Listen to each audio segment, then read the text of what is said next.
On today's show, we will be talking about the first ever Crossfire Camp, all coming at you next. Crossfire. What's up, everybody, and welcome to Crossfire Faith and Gaming Podcast. I am one of your hosts, Russ Dornisch, alongside my co-hosts, as always, the Reverend David Petty and Brian. How are you guys doing tonight? David, how are you doing? I'm doing pretty well. Very excited, coming off a week at Crossfire Camp. So, Russ, how are you doing? I'm good. I'm pretty good. You know, excited to get in and talk about this. Brian, what about you? How are you doing recovering from a week at camp? Yeah, it was a tiring week, but for us counselors at least. But man, what a great week. It was awesome. Yeah, definitely. So for today's podcast, we're going to discuss how the camp went, let you guys know a little bit of inside details. Of course, be on the lookout on the YouTubes and, of course, all our other socials for some content coming directly from camp, as we got a lot of footage, photos, all sorts of great things. So make sure you're following us on all the social media platforms to be able to see what camp looked like. But we're also going to take you inside of that camp tonight here on our podcast recording. So first off, what I want to do is ask Dave. Dave, what was your overall thoughts and opinions on how camp went? Sure. That's a really big question. I think let me just try to package it as tightly as I can. Also, for those listening, I keep having notifications going off. So if you heard a little between, that's just notifications, nothing I can do about it. Overall, camp went great. We originally had planned for and expected 50 kids. I think that was biting off a ton. And we actually ended up having 9 kids. And that ended up being just about the perfect number of kids to have a really good experience. So, Brian and I talked about this midweek. We're actually really glad that we did not have 50 kids because I think the experience would not have been as good for the kids that did come. So overall, I think my wrap up on the week at camp is just to say that we had a great experience.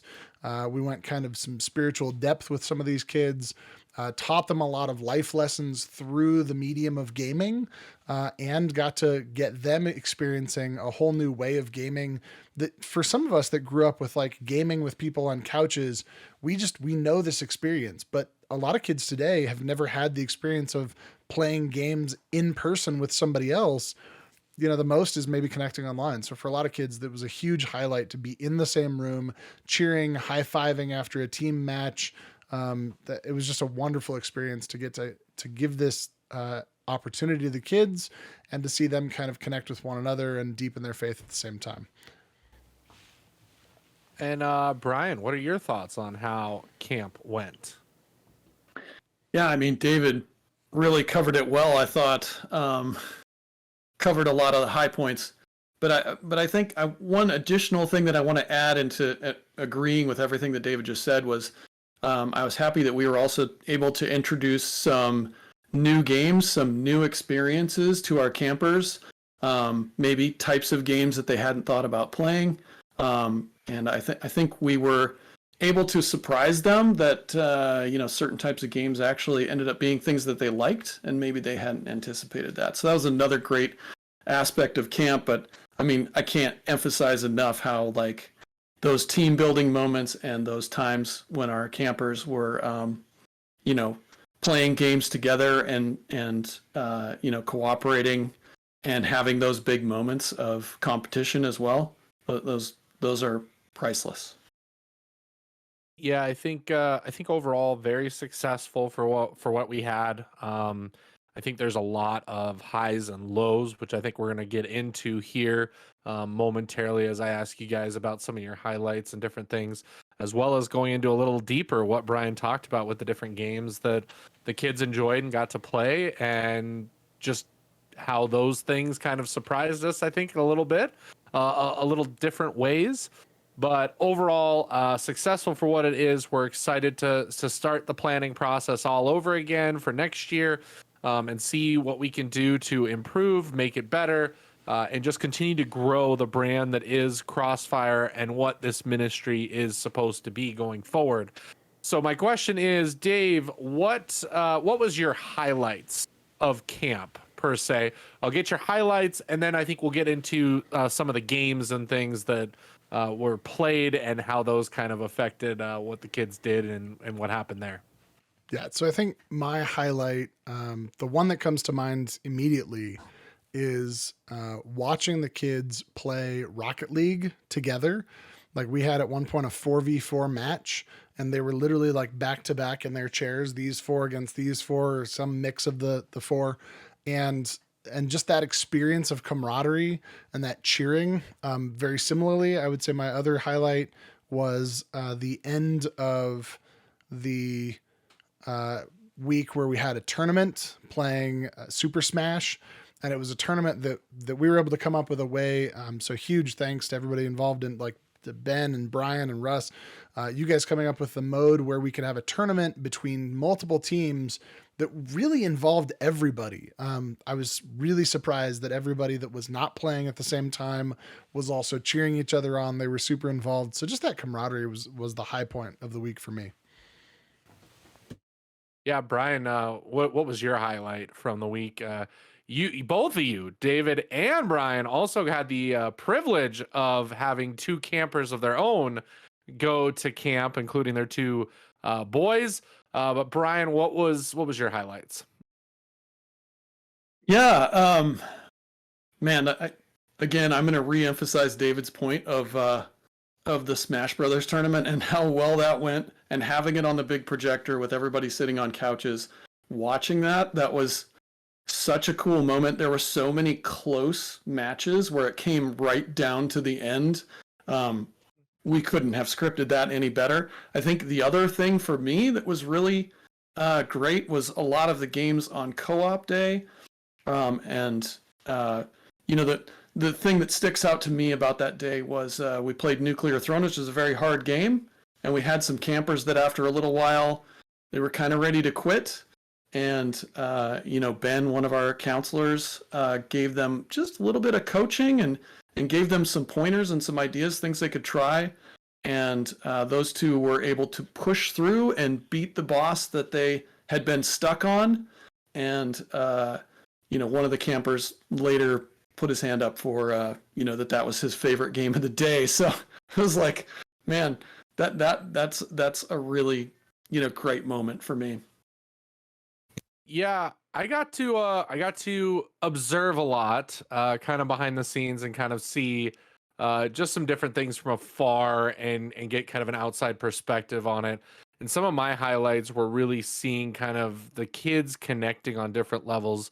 At one point, I saw one of the teams during tournament day, during a down period, kind of huddle up, and do a little bit of strategizing and discussion. That was pretty big. The other one too was one of the days during our free time we played some Fortnite, and myself along with three of the other campers got on a Fortnite team, went online to play with other people, and actually ended up with a victory royale, the four of us, which was a really cool experience, because as we were going, things were just getting more and more exciting. It was starting to see, okay, we've got some momentum. We're doing things well. We're cooperating. We have good teamwork, and things just started happening. And then when we wanted to be able to start, yelling and cheering, and everybody there be able to kind of experience that as well, because we're right there in the room and, kind of getting cheered on that way too. That was really awesome to get to experience in person. Something wholly different from playing multiplayer online with friends versus playing in a room together cooperatively against other people. So, for you guys, what was, let's talk about some of the other games that we played. Maybe some of the favorite games that you guys had, some of the favorite games that some of the campers said they had, and why you think that was. Brian, let's start with you. What list off a few of the games that you enjoyed playing or watching the kids play, and maybe comment on how that affected the kids and what their thoughts were and why it was effective, you think. Yeah, I really loved we had a co-op day. That was kind of my favorite day of the week because those are my kind of games. And we played Overcooked 2, we played Shredder's Revenge, we played Nuclear Throne, and we played a couple of board games, Ravine and Castle Panic. that day was really great to just see the way that the campers interacted, the way that they were able to work together. Overcooked is such like a great team building game, and you really can't succeed in that game unless you make a plan and figure out, how is your kitchen going to work. And that went on throughout the day. That was just a great day for me to watch, watch the kids interact and build those teamwork skills and work together. Really, really great. And David, what are your thoughts on some of the games we played and what you saw and why were they effective for the kids? Yeah, so I'll talk about Creative Day, and I'll talk about a miss that we had where on Creative Day, the very first thing that we talked about doing was we were going to get all the kids on computers and they were all going to play Minecraft. And for some reason, Minecraft didn't work. The logins didn't work. There was some confusion about Java versus Microsoft. The launcher was not working, just all sorts of problems that at the end of the day, I think only like 2 of the kids got Minecraft to work. But then we moved into playing a game called Ultimate Chicken Horse. This is a game that our counselor Ben came up with. There's another dinging on my computer, but Ultimate Chicken Horse is kind of like multiplayer Super Mario Maker, where everybody's creating the level and they have to play test the level that they're making. And so it's a really neat opportunity for these kids to get to say, like, I've never thought about creating a game before, but you start off with your character here, you've got to get to the goal up here. And what makes a good game that's both interesting and challenging, but also doable? So watching them kind of play against each other to try to do that was a neat thing. If you haven't checked out Ultimate Chicken Horse, I would definitely say check it out. Russ, what about you? What are some games that you were thinking about that we played? Yeah, going back to competition day, I think that was a really big hit for the kids because, they got to do Smash, they got to do Mario Kart, they got to do Rocket League, all of these really fun competitive games against one another. I think we really had a competitive group of kids. I will say from experience, from having worked with kids for quite a while, being around so many different high schools all the time, I think right now for their age demographic, competitive games are just one of the most popular ones. They'd rather get on and play competitively with their friends than do anything. I wonder if some of that has to do with kind of coming through the pandemic and all that, of having to stay at home and the only way to connect with your friends was Fortnite and Call of Duty and Apex and all these different games, because that's definitely a huge popular thing amongst high school and middle school age kids right now. So that was a lot of fun, and getting to see them kind of, we put them in teams, but then also put them against each other. Smash, like Brian said, it was awesome getting them out on the stage. I jumped in and helped a little bit, very poorly. I had to be carried by Brian's son, as he did a lot better than I did and almost came from behind because of my mistakes. But that was a lot of fun to see and kind of compete and be a part of that. It's always fun when you're right there. I think a lot of people miss that opportunity of that couch co-op era that I think we went through pre-internet, pre-online gaming, and being able to invite a group of friends over and either LAN party it with computers, or Xbox has made it super easy on the original Xbox to LAN up for Halo. You could easily connect 2 Xboxes and do 4v4 in Halo. I even remember, going off track, but doing that at my friend's house, and he had a house and a room where the living room TV was on one wall, and on the other wall right behind it in the bedroom was a TV. So we were able to hook up Xboxes with the LAN going through the doorway and do a no screen watching co-op. And the kids got to experience that firsthand when they played Mario Kart with 4 TVs right next to each other and be able to know who they were playing, or Smash being on completely different TVs with a divider between them on the stage, where they couldn't really see what was going on that end, but they could see everything happening with everybody watching off stage. It was just a lot of fun to get to see them experience something completely new and get to compete in person and cheer each other on. So that was a really awesome way. So yeah, Dave, what do you kind of want to wrap us up on as we kind of summarize camp, summarize how things were going, and just talk about the overall topic of camp and how that translated to what we were trying to accomplish, what we did accomplish, and overall what the whole camp meant to everybody? Yeah, so I think one of my favorite parts of the camp was our theme for the week, which was E is for everyone. We kind of used that E for everyone off of the ESRB ratings, and it was E is for everyone, and kind of on the top was like Jesus is for everyone. But we took the kids through like 4 days of everyone kind of ideas. So the first day was everyone can create. The second day was everyone is invited. The third day was everyone struggles. And the fourth day was everyone wins. So throughout each of those, we kind of helped the kids learn what does it mean to be for everyone? Like, what does it mean that everyone is invited, that you can play collaborative games together? And really at the end, I loved coming to the idea of like everyone wins, that even if you're playing a game with other people, like Jesus calls us to love not only our friends and our neighbors, but also our enemies. And when we do that, everyone wins, because we can say, look, even though we might have differences, we can still pray for one another. We can still wish the best for one another. And so watching the kids learn some of those lessons, like one of the kids said to me on the way out the door the last day, they were like, thank you so much for teaching me how to be a good gamer.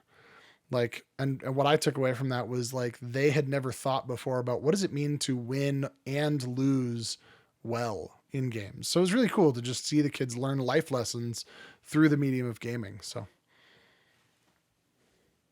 Yeah, Brian, any last thoughts on camp overall and just kind of the theming and what we talked about there? Again, I just want to reiterate David's points.